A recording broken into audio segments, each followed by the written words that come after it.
કેમ છો? જાણીતું લાગે છે. બોરસદ ખબર નહીં કેમ પણ પરિચિત લાગે છે. ક્યાંય પણ શબ્દ સંભળાય બોરસદ તો એવું થાય કે હું જાણું છું. અહીંયા દુઃખ સહન સપ્તાહ પણ ચલાવવાની તક મળી, એ પછી પણ એક બે વાર આવવાનું થયું. એટલે એક લાગણીનો પણ સંબંધ છે. ઈસુએ એક સરસ દ્રષ્ટાંત આપ્યું. રાજાને ફીસ્ટ આપવાનું મન થયું, મિજબાની.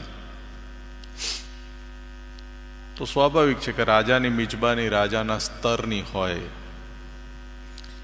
એટલે એમણે જે નગરના પ્રતિષ્ઠિત માણસો હતા, જાણીતા, પ્રભાવશાળી, એ બધાને આમંત્રણ આપ્યું. પણ એક યા બીજા કારણસર એ લોકો ના ગયા. એટલે રાજાએ એવું કહ્યું કે આ જે ભિખારીઓ છે, મેલા ઘેલા છે, જેમની કોઈ વિસાત નથી, એવા લોકોને બોલાવો.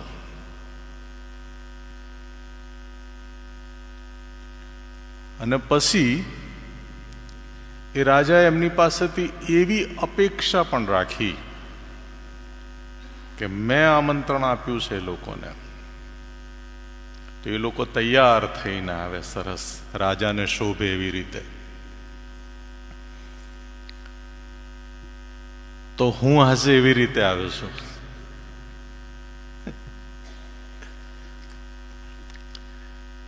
પ્રતિષ્ઠિત વ્યક્તિઓ હોય, એમને આમંત્રણ હોય, પણ હું તો એક ITI સીધો જ આવ્યો છું, નોકરી પરથી બારોબાર ઉત્તરસંડા. તો મને એવી ફીલ આવે છે કે પ્રભુએ કામ સોંપ્યું છે, તો પ્રભુને શોભે એવી રીતે હું કરવાનો પ્રયત્ન કરું. પ્રભુનો પુષ્કળ આભાર કે પ્રભુ અહીં લાવ્યા. પાળક સાહેબ, એમનાથી હું પરિચિત છું. સિનિયર પાળક છે, અનેક મંડળીઓને તેમનો લાભ મળ્યો છે. બહુ સમર્પિત સેવા હોય છે, અને આપણે બધા તેમનો પણ આભાર માનીએ. સાહેબ, થેન્ક યુ વેરી મચ.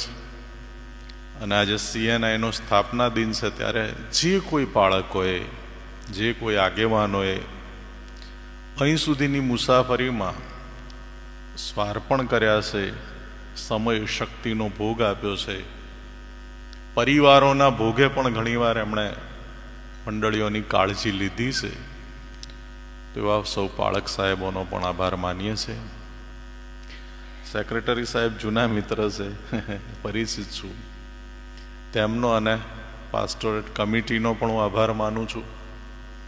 અને સાથે આપ સૌ મને નમ્રતાથી ને ઉદારતાથી સાંભળો છો, પ્રેમપૂર્વક બોલાવો છો, તેના માટે પણ આપ સૌનો આભાર માનું છું.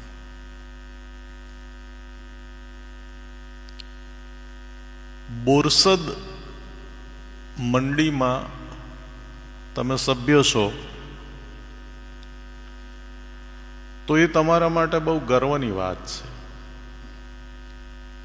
મણિનગર માટે એવું કહેવાય છે કે ગુજરાતની સૌથી મોટી મંડળી, જ્યાંથી હું આવું છું.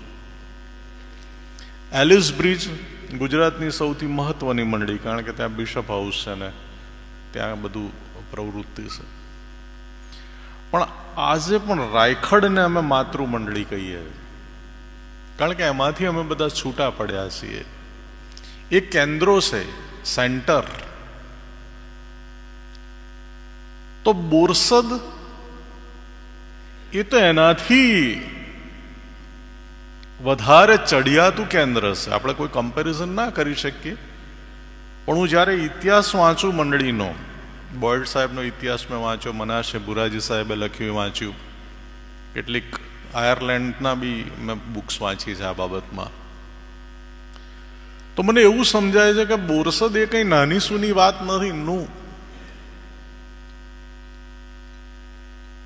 સૌરાષ્ટ્ર, ઘોઘા એનું જેટલું મહત્વ એટલું જ મહત્વ બોરસદ, ખડાણા ને એ બધા વિસ્તારોનું, શેફળપુર ને બધું. તો તમે લોકો એવી મંડળીનું પ્રતિનિધિત્વ કરો છો, અથવા તો ઈશ્વરે તમને એવી મંડળીમાં ગોઠવ્યા છે જે મંડળીએ ગુજરાતમાં ખ્રિસ્તી ધર્મની સ્થાપના અને એના વિકાસમાં બહુ મહત્વનું યોગદાન આપ્યું છે. હું આઈટીઆઈમાં આજે જ મેં લેક્ચર લીધું, નો યોર સેલ્ફ. તમે તમારી જાતને જાણો. આપણે દુનિયાને ઓળખતા હોઈએ છીએ, પણ ઘણીવાર આપણી પોતાની જાતને જ નથી જાણતા. તો બોરસદ માટે પણ હું આ કહેવા માંગુ છું કે નો યોર સેલ્ફ. તમે કોણ છો એ તમે જાણો. તમે ઓર્ડિનરી ક્રિશ્ચિયન નથી, નો. તમે એવા વડવાઓના સંતાનો છો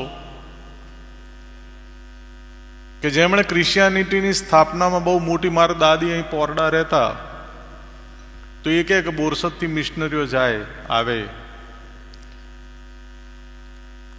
તો આવી મંડળી, ઐતિહાસિક મંડળીના તમે સભ્યો છો, એટલે સીએનઆઈની સ્થાપનાની ઉજવણી, એનું ગર્વ, એનો આનંદ સ્વાભાવિકપણે તમને ખૂબ હોવો જોઈએ, ખૂબ હોવો જોઈએ. કેમ કે તમે એની સ્થાપનામાં, એના પાયામાં તમે રહ્યા છો.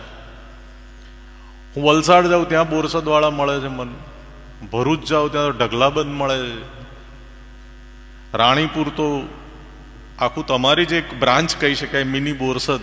જેવીએસ ટેલર સાહેબે પરિવારો વસાવ્યા. મારે જવાનું છે 6, 7, 8 ત્યાં રાણીપુરમાં જ. અમદાવાદમાં બી બહુ બધા છે, નડિયાદમાં પણ બોરસદના માણસો છે. અમેરિકાથી ફોન કરે તો 10 જણા ફોન કરે, આમાંથી 5 બોરસદ ના હોય અથવા આજુબાજુ ના હોય.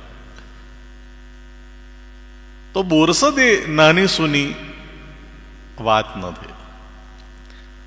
તો આ સંદેશાની મારે જે શરૂઆત કરવી જોઈએ આજના દિવસે, એ આ પરફેક્ટ વાત કે નો યોર સેલ્ફ. તમે કોણ છો? તમારું મહત્વ ઈશ્વરની દ્રષ્ટિમાં શું છે? ગુજરાતી ખ્રિસ્તી સમાજમાં તમારું મહત્વ શું છે? તમે કેટલા કિંમતી છો એ તમે સમજો. બીજી વસ્તુ, સીએનઆઈની સ્થાપનાનો આજે દિવસ છે, ચર્ચ ઓફ નોર્થ ઇન્ડિયા. પણ પહેલો જ પ્રશ્ન અહીં આવીને ઉભો રહે કે ચર્ચ ઓફ નોર્થ ઇન્ડિયા હોય તો ચર્ચ ઓફ સાઉથ ઇન્ડિયા બી છે ક્યાંક, તો બીજું બી હશે કશું, ત્રીજું બી હશે, ચર્ચ ઓફ બિહાર પણ હશે ને બીજું ઘણું બધું હશે. તો ચર્ચ એ શું? કોઈ વિસ્તાર પૂરતું કે કોઈ ભૌગોલિક એરિયા પૂરતું મર્યાદિત હોઈ શકે ખરું? આપણે જેને ચર્ચ શબ્દ કહીએ છીએ એનું ગુજરાતીકરણ કર્યું છે મંડળી. તો મંડળી તો બહુ સાર્વત્રિક શબ્દ છે. That is universal word.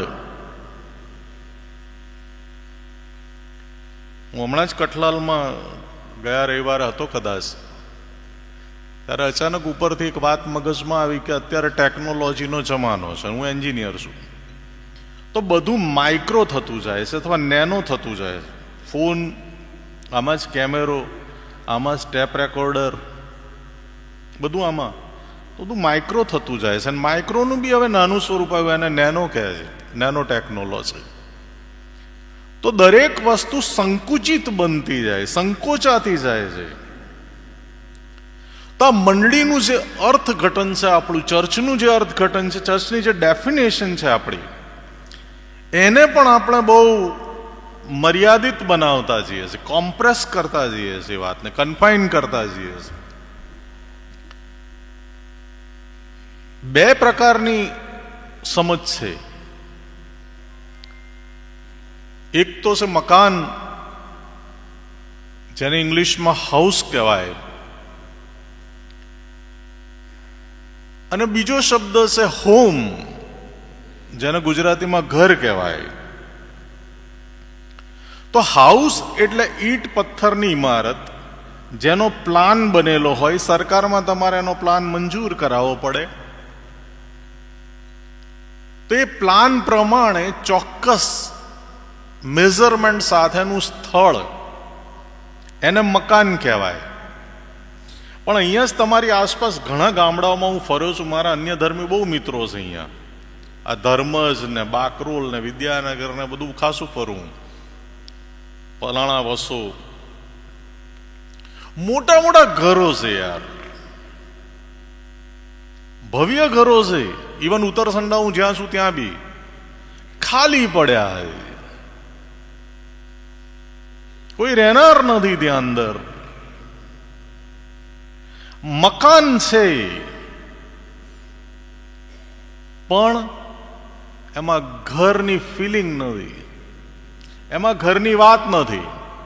એ માત્ર ને માત્ર ઈંટ પથ્થરોનું એક માળખું છે. તો આ જે મંડળી શબ્દ છે, ચર્ચ શબ્દ છે, એનું બી એક માળખામાં રૂપાંતરણ ન થઈ જાય એનું ધ્યાન રાખવાની જરૂર છે. ઈસુ, બહુ સૂક્ષ્મ વાત હું તમને કરું, હમણાં જ કારમાં બેઠા બેઠા જ મને આ વિચાર આવ્યો કે ઈસુએ પીતરને કહ્યું કે પીતર, એકચ્યુઅલી એનું નામ તો કેફાસ, સિમોનનો દીકરો યોના, અને કેફાસ એટલે પથ્થર, ગ્રીકમાં કેફાસ કહેવાય, પીટર, પેટ્રોસ, એટલે એને પથ્થર ઈસુએ ઉપમા આપી કે હવેથી તું પીતર કહેવાશે, કેફાસ કહેવાશે, ને એની ઉપર હું મારી મંડળી બાંધીશ. તો આ તો પેલા મકબરા બનાવતા હોય એવી વાત થઈ, મુમતાઝ મરી ગઈ ને એની ઉપર શાહજહાએ તાજમહલ બનાવ્યો. તો શું ઈસુ એવું કશું બાંધવાનું કહેતા હતા? ઇમારત બાંધવાનું કહ્યું ઈસુએ, અને થયું છે એવું. તમારી જાણ ખાતર કહું, એવું જ બન્યું. રોમમાં પીતર મરણ પામ્યો, પછી એના થોડા વર્ષો પછી કોઈક એના હાડકાં શોધી લાવ્યું અને એના હાડકાં રોમમાં દાટ્યા, અને એની ઉપર વિશ્વની સૌથી ભવ્ય ઇમારત બની સેન્ટ પીટર્સનું ચર્ચ. એ પીતરના શરીર ઉપર ચર્ચ બન્યું, એ રોમનોએ બાંધ્યું. ઈસુએ આવું ક્યાં કહ્યું હતું? ઈસુએ જ્યારે પીતરને કહ્યું કે હું તારી પર મંડળી બાંધીશ, ત્યારે આવી કોઈ વાત નહોતી કે સેન્ટ પીટર્સનું સૌથી ભવ્ય ચર્ચ હશે જેમાં માઇકલ એન્જેલોના ચિત્રો હશે. નો, અબજો રૂપિયાના ચિત્રો છે અને દુનિયાની સૌથી ભવ્ય ઇમારત. તો ઈસુએ આવી ભવ્ય ઇમારત બાંધવાની કલ્પના નહોતી કરી.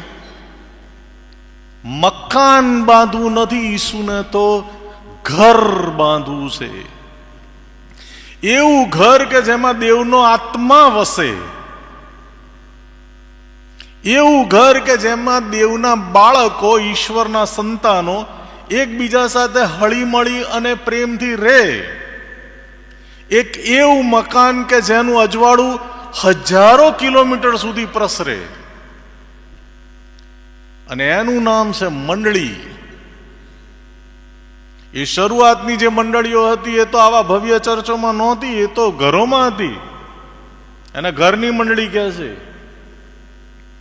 થોડા ઘણા માણસો ભેગા થતા. અને હું મિશનમાંથી આવ્યો છું. આજે પણ ઇવન ટુડે વાંસના બનેલા મકાનો, જેની ઉપર પેલી માટીનો ગારો ચોપડીને દિવાલો બને છે, એવા કોઈકના ઘરોમાં ચર્ચ ચાલે છે. ડાંગમાં હું જઈને આવ્યો અત્યારે જ. આવી ભવ્યતા નથી ત્યાં. ત્યાં શું જોવાય છે કેટલા માણસો વધ્યા કે ઘર નાનું પડે. હવે આપણને ચર્ચ મોટા પડે છે, ત્યાં ઘર નાનું પડે છે કેમ કે નવા માણસો ઉમેરાય છે. અહીંયા આપણને હવે ચર્ચ મોટા લાગે છે, બાંકડા ખાલી લાગે છે. ઈસુએ મંડળી બાંધી છે. And that is CNI. તમે જેને ચર્ચ ઓફ નોર્થ ઇન્ડિયા કહો છો, કે હું જેને ચર્ચ ઓફ નોર્થ ઇન્ડિયા કહું છું, હું જેનો સભ્ય છું, એ મંડળી છે. અને એ મંડળી માત્ર મણિનગર પૂરતી, માત્ર બોરસદ પૂરતી, રાયખડ પૂરતી મર્યાદિત નથી, નથી ને નથી. અને જો મર્યાદિત હોત તો એ કબરો ના હોતા. ક્યાં હશે આમના ઘર? તમે જેને મકાન કહીએ આપણે, તો ક્યાં હશે એમના ઘર? ક્યાં હશે એમના દેવળો? ખબર નહીં આયર્લેન્ડમાં કઈ જગ્યાના લોકો હશે.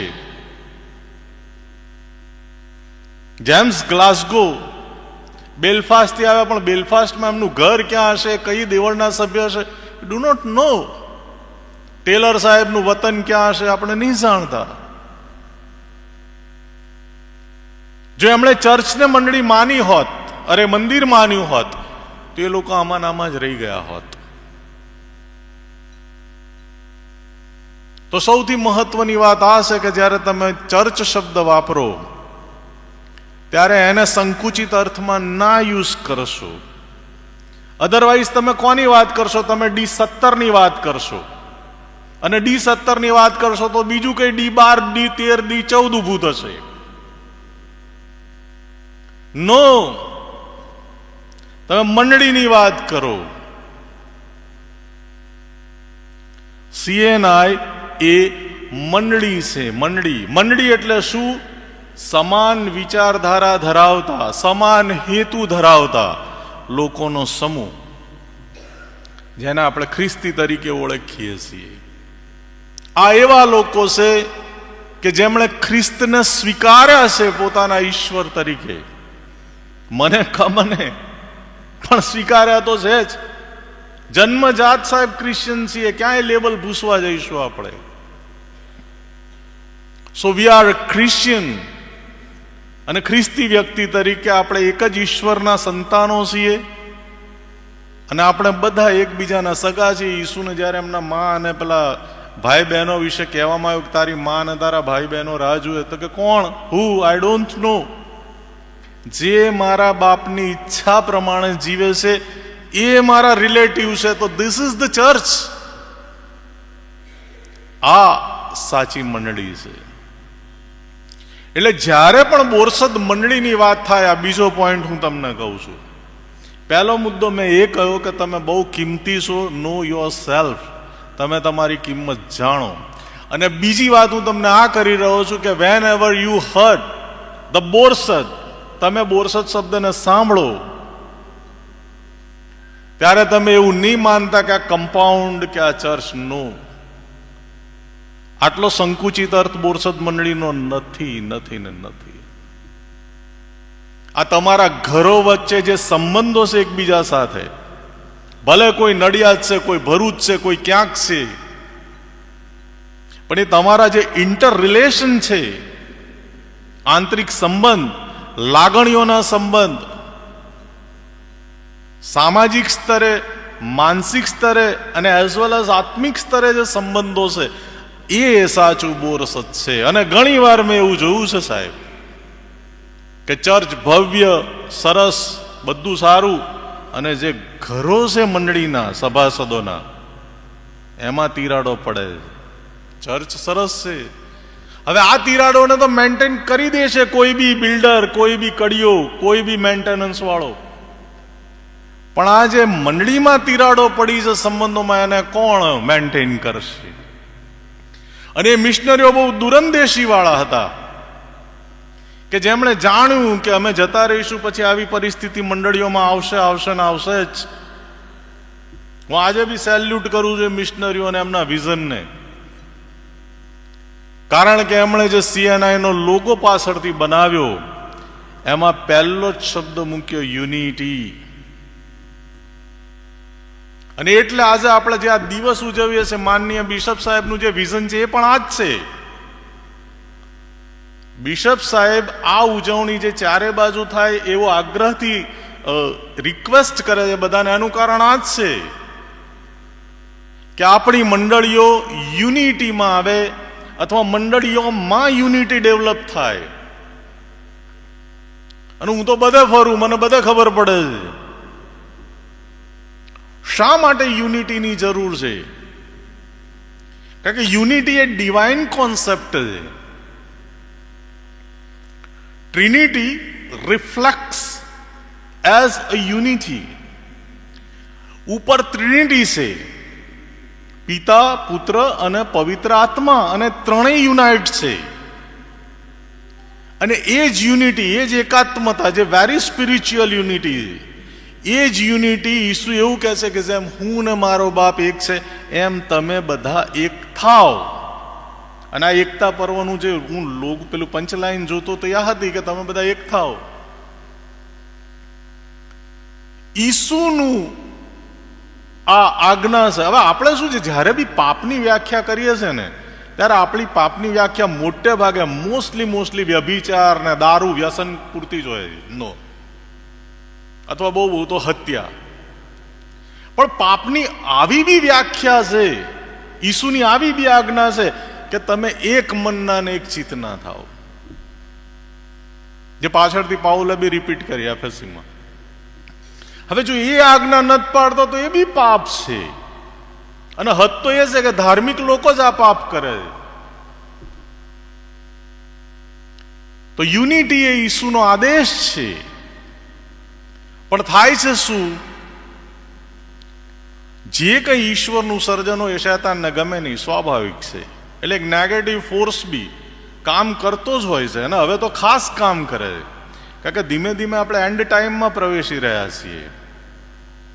ઈસુની લગભગ બધી આગાહીઓ શરૂ થઈ ગઈ. ધરતીકંપ, દુકાળ, મરકી, રાજ્યની આજ જ સિરિયામાં યુદ્ધ શરૂ થયું છે. અને હવે તો એવું કહે છે કે આ બધું વર્લ્ડ વોર સુધી જવાનું. પેલા હિન્દુઓના જે આદરણીય શંકરાચાર્યજી છે એ હમણાં જ હું એમની ક્લિપ જોતો તો એવું કહે છે, એમના કંઈક ભવિષ્ય કા પુરાણ કે એવું કંઈક છે બુક, ભવિષ્ય માલિકા. તો કહે છે આ તો એન્ડ થઈ રહ્યું છે બધું. એટલે એ લોકો પણ એવું બિલીવ કરે છે કે આ બધું એન્ડ થઈ રહ્યું છે. જૈનો કહે છે કે દુઃખમ આરો શરૂ થયો છે. સો એવરીવેર આ બધી જગ્યાએ આ છે. અંધારું ઘેરું થઈ રહ્યું છે. તો આ સમયે, આવા સમયે શૈતાન પુષ્કળ સક્રિય હોય, સ્વાભાવિક છે. અને કઈ રીતે કામ કરે છે શૈતાનને, હું હંમેશા કહું છું કે આપણે ઈશ્વર વિશે બહુ ચિંતન કરીએ છીએ. દરેક ચર્ચમાં ઈશ્વર વિશે પુષ્કળ ચિંતન થાય, પણ શૈતાન વિશે કદી ચિંતન ના થયું. પરિણામે આપણા મનમાં શૈતાનની વાત આવે તો શું આવે, પેલું સન્ડે સ્કૂલનું નાટક કે કાળા કપડાં પહેર્યા હોય, બે શિંગડા બનાવ્યા હોય અને હા હું કરતો કરતો ત્યાંથી શેકાવે. અને પછી એ છોકરાને તો બિચારાને બહુ સાંભળવું પડે, જે શૈતાન તત્વ હોય એને તો દેવદૂતને બધા માન આવે, પેલો શૈતાનનો અભિનય કરે એને તો તકલીફ પડે. શૈતાન આવો નહીં, નો પ્રકાશનો દૂત, એ ડિઝીવર.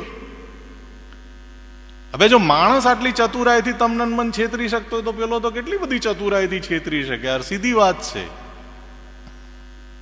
કેટલી બધી ચતુરાઈથી છેતરી શકે. એટલે એ શું કરે છે, હું હંમેશા કહું છું કે શૈતાન નવું સર્જન ના કરી શકે, પણ ઈશ્વરે જે સર્જન કર્યું છે એને કરપ્ટ કરી નાખે, એનો હેતુ બદલી નાખે. આ જમીનની ભાષામાં કહેવાય હેતુ ફેર. તો શૈતાને હેતુ બદલી નાખે. સાઉથમાં એક ચર્ચમાં એવો વિવાદ થયો, સરકારે લઈ લીધું. કેમ તો કે એનો હેતુ જે હતો એ નથી, હેતુ ફેર થઈ ગયો છે. You C. તો શૈતાન ચર્ચનો, મંડળીનો હેતુ ફેરવી નાખે છે. એ મંડળીને મિશનમાંથી મેનેજમેન્ટ બનાવી દે. અને એના માટે કામ શું કરે છે, મસ્ત હોદ્દાઓ ઉભા કરે છે. મેનેજમેન્ટ છે ત્યાં હોદ્દાઓ આવે છે. હોદ્દાઓ આવે છે કે એટલે હોદ્દાઓ માટે પડાપડી થાય છે. પડાપડી થાય છે એટલે નાના નાના ગ્રુપ બને છે. અને પછી એ ગ્રુપ અંદર એકબીજા સાથે લડે છે. સરવાળે યુનિટી તૂટી જાય. અને ઈસુએ બહુ સરસ વાત કરી કે શૈતાન બીજ વાવે છે, કડવા બીજ. ચોકીદાર સૂતો હોય એ સમય દરમિયાન આવીને બીજ વાવી જાય. બીજ તો જમીનની અંદર હોય, ખબર ક્યાંથી પડે આપણને? આપણે જોઈ શકતા જ નથી કે બીજ વવાઈ ગયું મારી અંદર. એ અહીં વવાય છે, એક કારણ રૂપે હોય છે બીજ. બીજ એટલે કારણ, રિમેમ્બર. અને એમાંથી જે છોડ ઉગે ને ફળ થાય, દેટ ઇઝ રિસ્પોન્સ, પરિણામ. તો શૈતાન જે ટેકનિક અપનાવે છે, બીજ વાવે છે આપણી અંદર કડવાશના. અને એ જ્યારે બીજ વવાય ત્યારે આપણને ખબર જ નહીં હોતી કે આ તો નાનું બીજ છે, કેરીનો આટલો ગોટલો હોય છે, આટલો ગોટલો હોય છે. અને એ બી જમીનની અંદર હોય છે, આપણને તો ખબર બી ના હોય કે માટીની અંદર આ ગોટલો દટાયો. પણ જ્યારે આમાંથી આંબાનો છોડ નીકળે ત્યારે ખબર પડે કે આ તો ગોટલો ફૂલ્યો અને પછી મોટું ઝાડ થાય આંબાનું, ત્યારે ખબર પડે કે આ તો આટલો એ ગોટલો આટલું મોટું ઝાડ થઈ ગયું. તો આ બીજ હોય છે. અને મંડળીઓમાં શરૂઆત બીજથી થાય છે. કયા બીજ હોય છે? આ બહુ ડિટેલમાં હું કહી શકું, પણ અત્યારે સમયના અભાવે બહુ સૂક્ષ્મ વાત કરી દઉં. સૌથી પહેલું બીજ છે મહત્વાકાંક્ષા. મને મહત્વ મળે એવી આકાંક્ષા, એમ્બિશન. અલા, શું મહત્વ લઈને કરીશું ચર્ચમાં? મન કોને શું મહત્વ લઈને કરીશું? ઈસુએ કીધું ફસલના ધણીને પ્રાર્થના કરો કે મજૂર મોકલે. મજૂરની જરૂર છે. તો બધા સાહેબો જ સાહેબો દેખાય છે. હમણાં જ તમે મને કીધું આપણી મધ્ય વસંત સાહેબ આવ્યા છે. વસંતભાઈ બી સાહેબ થઈ ગયા. એવરીવેર ધેર ઇઝ અ સાહેબ. પણ આ જે સાહેબ કહેવડાવવા માટેનું જે તલસાટ છે કે મને લોકો સાહેબ કે, મને લોકો માન આપે, બધા જુએ કે આ કેટલા મોટા આગેવાન, કેટલા મહાન સેવક.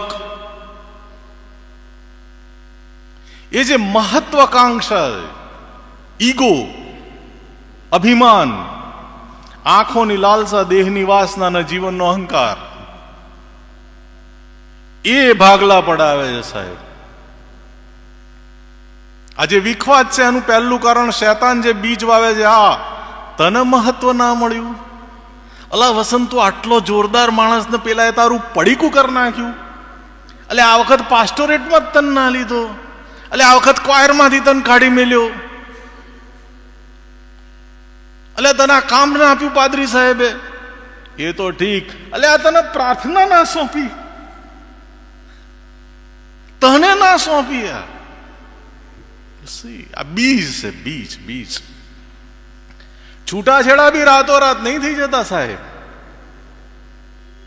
બીજ હોય છે. બીજ, જે સંબંધ તૂટે છે ને એ બીજથી તૂટે છે સાહેબ. તો શૈતાનની આ પહેલી કારીગરી સમજવાની જરૂર છે કે મને ઇમ્પોર્ટન્સ મળે ચર્ચમાં, મને લોકો સાહેબ કે, મને લોકો બુક્યા આપે, મને બધા ચારે બાજુ બોલાવે, દાનની તકતીઓમાં મારું નામ આવે. Beware of that. પહેલું આ છે મહત્વાકાંક્ષા. અને હું જોઉં છું કે એ જ બધે પ્રવર્તે છે. આ બીજ છે મહત્વાકાંક્ષાનું. યોહાનને ઈસુના પેલા એના શિષ્યો આવીને કહ્યું કે અરે ઈસુના શિષ્યોનો પ્રભાવ વધતો જાય છે. તો યોહાને શું કીધું? એવું કહ્યું કે જાઓ એમનું પડીકું કરી નાખો, પૂરા કરી નાખો. ના, યોહાને એવું કહ્યું કે એ વધતો જાય ને હું ઘટતો જાઉં. That is very important. આપણે ઈસુને વધારવાના છે. બધે ઈસુ દેખાવા જોઈએ. ઘણી વાર મને એવું આશ્ચર્ય હતું, તું મારા સમયમાં પેલી કેસેટો બનતી, તો મારી કેસેટો શરૂઆતમાં બની સ્વરાંજલિને બધી, તો લોકો મારી પાસે ફોટો માંગવા આવ્યા. બોલો ભાઈબંધ કે તમારી કેસેટ છે તો તમારો ફોટો છાપીએ. અલા મેં કહું ઈસુ માટે મેં કર્યું, ઈસુનો ફોટો છાપો. અને એ બી આપણે તો ફોટા નહીં છાપતા, એટલે ઈસુનો બી ના છાપ્યો છેલ્લે. એ ક્રોસે જડાયેલા એક ઈસુનો બહુ આર્ટિસ્ટિક ફોટો તો એ છાપ્યો. હું કઈ રીતે મારો ફોટો મોટો મોટો મોટો લગાડી શકું યાર? It is not Christianity. તમારે માન જોઈએ છે ઈસુને ખસેડીને. હમણાં જ એક બીજી જગ્યાએ હું ગયો તો જુવાનિયા છોકરાઓ બધા મસ્ત બેઠા હતા, 300-400. તો આવી રીતે શરૂઆતમાં આભાર વિધિ શરૂ થયો. બિચારા જુવાન છોકરાઓ આભાર ના માનો તો જાય ક્યાં? આપણી મધ્યે સાહેબ હાજર છે, આ એમનું આપણે સન્માન કરીશું. આપણી મધ્યે આ સાહેબ છે, એમનું આપણે સન્માન કરીશું. આપણી મધ્યે આ સાહેબ છે, તેમનું આપણે સન્માન કરીશું. ઘણીવાર બુકે ખૂટી જાય ને તો એનો જ હાર લાઈન ફરતી બી સન્માન તો કરે જ. વસંત સાહેબ આપણી મધ્ય આવ્યા છે બહુ દૂરથી, એમનું સન્માન કરીશું. એક છોકરાના મનમાં એવો વિચાર નહીં આવતો કે આપણી મધ્ય ઈસુ છે, એનું સન્માન કરીએ. નો, જ્યાં સાહેબો છે ત્યાં ઈસુ ઢંકાઈ જાય. કોઈ એવું ના વિચાર્યું એ સમયે કે આટલા બધા સાહેબોની વચ્ચે ઈસુ બી છે, સાહેબોનો સાહેબ, સબકા સાહિબ એક. ના વિચાર્યું કોણે એવું સાહેબ, કારણ કે વિચારતા શીખ્યા જ નહીં આપણે. મને મહત્વ મળવું જોઈએ, ઈસુનું જે થવું હોય થાય સાહેબ. સન્ડે સ્કૂલની ટીચરે બહુ મસ્ત એક કવિતા લખી છે, હું આ વાત ધ્યાન રાખું, સખત ધ્યાન રાખું. ઈસુ ગધેડીના બચ્ચા પર બેસીને યરુશાલેમ ગયા. પછી ગધેડીનું બચ્ચું ઘેર આવ્યું, મમ્મી જોરદાર, બધાએ મારા બહુ વખાણ કર્યા, પેલા પાથર્યા ને કપડા પાથર્યા ને બધા હોસ્સાના કરે ને મને તો કેટલું બધું માન મળ્યું યરુશાલેમમાં. એની માં થોડી ડાઈ ઠરેલ કે બેટા એક કામ કર, કાલે જજે.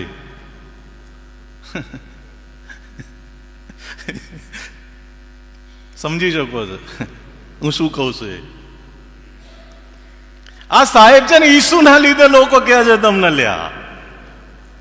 ઈસુ નહીં હોય ને, વસંતભાઈ કેમ માન મળે? ઈસુ લઈને આવે છે માટે માન મળે. બાકી વસંત કામદારની ઈસુ વગર વેલ્યુ બિલકુલ નહીં. આ મહત્વાકાંક્ષાઓને સમજવી પડશે, જે એકતા સામેનો આજે સૌથી મોટો પડકાર.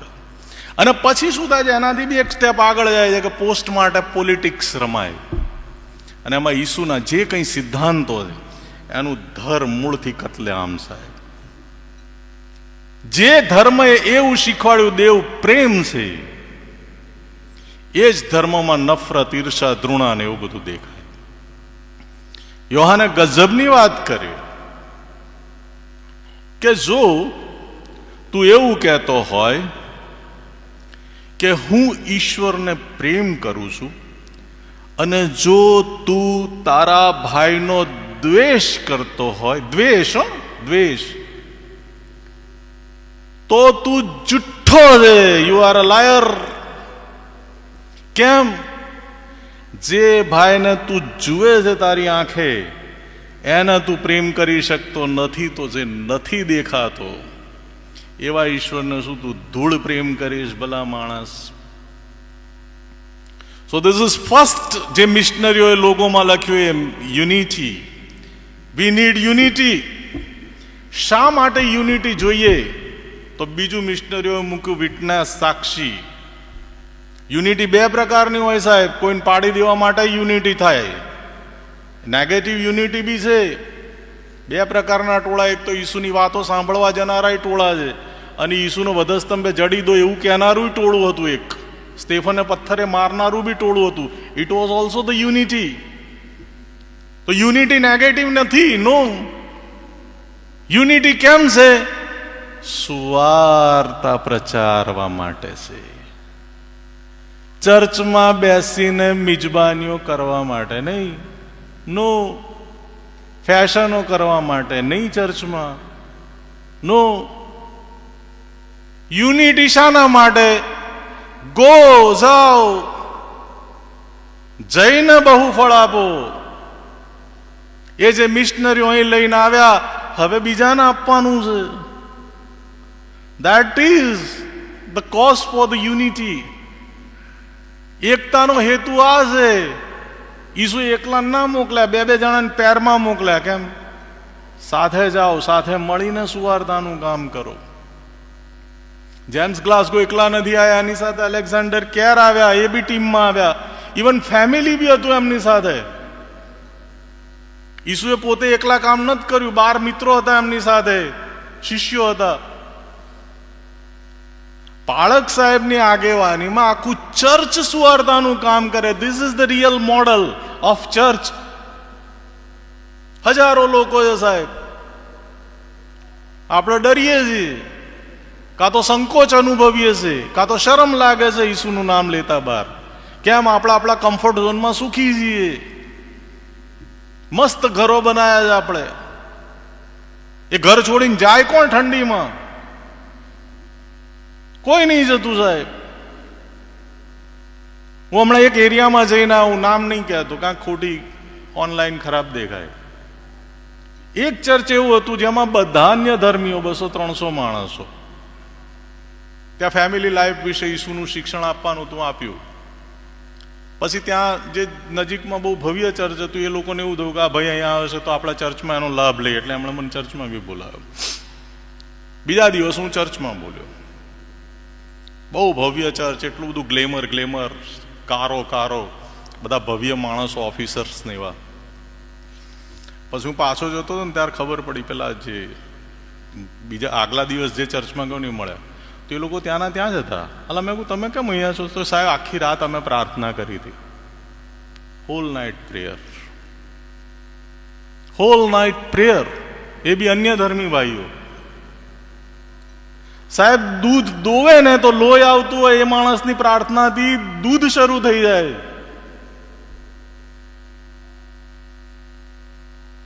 દૂધ આવતું થઈ જાય. હમણાં જ એક છોકરીએ પ્રશ્ન પૂછ્યો છે સાહેબ, બહુ ભયજનક પ્રશ્ન છે, અને આપણા બધાના માટે આ પડકાર છે. એક જગ્યાએ મરણ થયેલું, કોફિન બોક્સ પડ્યું હતું, તો પ્રભુના સેવક પ્રાર્થના કરાય એને દિલાસાની સભા કંઈક કરતા હશે. પેલી બહારથી આવેલી છોકરી જુવાન, એણે પૂછી નાખ્યું કે સાહેબ મારા બાપાને તમે જીવતા કરી શકો ખરા ઈસુની જેમ? લોકો પૂછશે આત્મિકતા વિશે કે તમારી સ્પિરિચ્યુઆલિટીનું શું? બાકીનું બધું તો બધે છે. સત્સંગ બધે છે, મારી જેમ સંદેશા બધે છે. Everything is available on online. ચમત્કાર ઓનલાઈન ક્યાંથી લાવીશું આપણે? પૂછો કઈ રીતે ચમત્કાર થાય સાહેબ? જાઓ આજે બી વિસ્તારોમાં, આજે બી ચમત્કાર થાય છે. અને એ બી માનવામાં ના આવે એવા માણસો, સાવ સામાન્ય કક્ષાના માણસો. તો યુનિટી ચર્ચે કેમ કરવાની હતી? સાથે મળીને સુવાર્તા પ્રચાર કરવાનો હતો, સાથે મળીને લોકોને ઈસુની વાત કહેવાની હતી. એ હતું મિશન ચર્ચનું. અને આપણે જેમને મિશનરીઓ કહીએ છીએ, મિશનરીઓ આ કર્યું, નહીં તો બોરસદ શું કામ હોય સાહેબ? જો એમના વતનમાં રહ્યા હોત, અહીં ના આવ્યા હોત, એ બી મસ્ત ચર્ચમાં બેઠા હોત, એમણે બી ત્યાં આયર્લેન્ડ એકતા દિવસ ઉજવ્યો હોત, એમણે બી મસ્ત ફીસ્ટ ગોઠવ્યો હોત.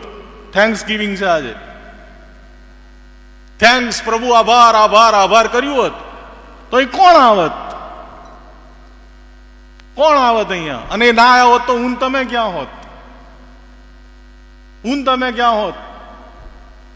એ આવ્યા પણ હવે આવશે નહીં, તો હવે જશે કોણ? એ તો નહીં આવે હવે કોઈ. કોણ જશે? અને બધા ક્રિશ્ચિયનો મસ્ત ચર્ચમાં ભરાઈને બેઠા છે સાહેબ.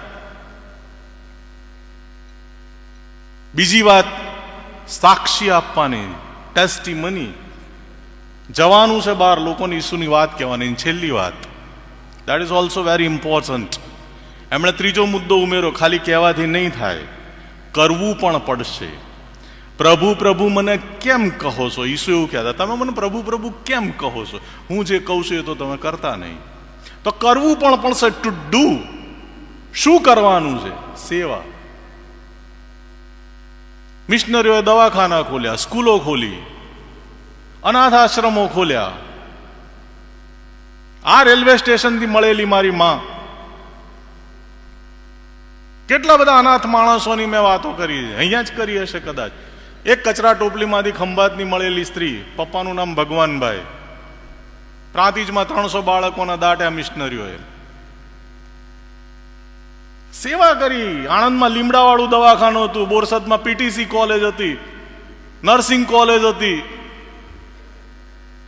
જળવાયું છે થોડું ઘણું, એ બી સ્વીકારું છું. પણ સરેરાશ ક્રિશ્ચિયનનું શું? આપણે સેવાનું તત્વ છે આપણી અંદર.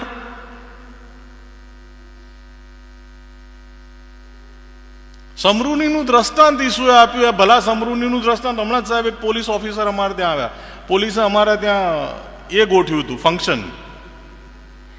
ચકલાસી પોલીસ સ્ટેશન અને ઉત્તરસંડા એટીઆઈ ભેગા થઈને તો એ મિત્રોએ કહ્યું કે પોલીસ સ્ટેશનમાં એક નવી સ્કીમ લોન્ચ થઈ છે કે એક્સિડન્ટ થયેલો માણસ હોય અને એને જો કોઈ દવાખાને પહોંચાડે તો એને રિવાર્ડ આપવો અને પ્રશસ્તિ પત્ર આપવું. સ્કીમનું નામ શું છે? ગુડ સમેરિટન. ગુજરાતમાં કે સાહેબને ખબર નહીં સમેરિટન શું છે. મેં સમજાયું કે ગુડ સમેરિટન શું, પણ તમે જેને નથી ઓળખતા એ લોકો ગુડ સમેરિટન બને છે. અને ક્રિશ્ચિયનોમાંથી સમરૂનીની વાત ઉડી ગઈ સાહેબ. હવે તો તારું પાણી મારા ઘરે કેમ આવે છે? પડોશીઓ લડે છે. સેવા કરવાની વાત તો દૂર. કોઈ કેન્સર હોસ્પિટલોમાં જતું નહીં સાહેબ. ગઈકાલે જ હું 50 રૂપિયાની કઢીને ખીચડી લઈને આવ્યો છું. નો ચર્ચ. અલા આપણે એક પરબ બી નહીં બનાવી શકતા યાર. જે ઈસુએ આપણને એવું કહ્યું, તરસ્યાને પાણી પાઓ, ભૂખ્યાને ખાવાનું આપો, નાગાને વસ્ત્ર પહેરાવો. નો નો નો નો. એસી કાર, એસી ઘર, એસી ઓફિસ, બહાર તો હવે તડકા લાગે છે આપણને. રિવાઇવ કરવું પડશે આજે. Unity, testimony and social service, charity. ક્રિશ્ચિયનોએ આ રિવાઇવ કરવું પડશે અને તો આજની ઉજવણી સાર્થક થશે સાહેબ. બાકી ખાધું પીધું ને ઘેર ઘેર રાજ કરવું, આનું આજ ચાલવાનું. મહેમદાવાદમાં 4 મિશનરી સ્ત્રીઓ રહે અલાયન્સની, અને એમની પાસે એક છોકરીને મૂકી ગયા, એક બેન, હાવ મરણ તોલ હાલતમાં. એનું નામ મોંઘી પાડ્યું એ લોકોએ. મોંઘી એટલે કિંમતી. પછી એ છોકરી થોડી મોટી થઈ, લગભગ 18 વર્ષની. હવે મહેમદાવાદ, ખેડાથી મહેમદાવાદનું અંતર લગભગ 8 થી 10 કિલોમીટરનું છે સાહેબ. તો સવારે મિશનરી બાનુએ કીધું, એને બહુ રૂપાળી હતી એટલે મગજી રાણી કહેતા, કે મગજી તું જઈને મહેમદાવાદથી આ એક કવર લઈ આવજે, કાગળ. તો સાંજે મિશનરીએ પૂછ્યું મગજીને કે મગજી તું લાવી પેલું? અરે ના, હું તો ભૂલી ગઈ કામમાં ને કામમાં. ઓકે ભાઈ, મિશનરી તો એના કામમાં ગૂંથાઈ ગયા.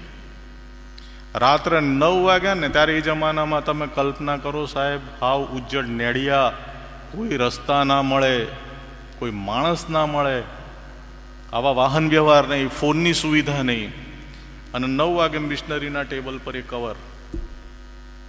મિશનરીએ મગજીને બોલાવી કે આ તું ક્યાંથી આવી ગયું? તો કે હું જઈને લઈ આવી. અલ્લાહ જુવાન છોકરી, તું આટલા અંધારામાં રાત્રે ગયા કવર લેવા માટે?